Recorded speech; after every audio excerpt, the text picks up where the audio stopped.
আজ করে নেব মেটে গুড়দার তেল ঝাল। তার জন্য কড়াইতে তেল গরম করে নিয়েছি, একটু বেশি তেল ব্যবহার করতে হবে।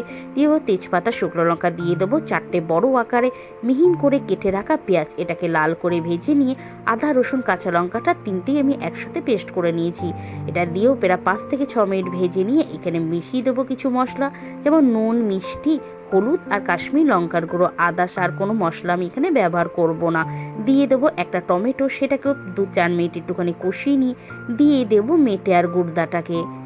দিয়ে এটাকেও প্রায় 5 থেকে 6 মিনিট ভালো করে মশলাটার সাথে কষিয়ে নেবো। যখন দেখব এটা থেকে একটা তেল বেরিয়ে এসেছে, গ্যাস আস্তে দিয়ে আমি 30 মিনিট ঢাকা দিয়ে রেখে দেবো।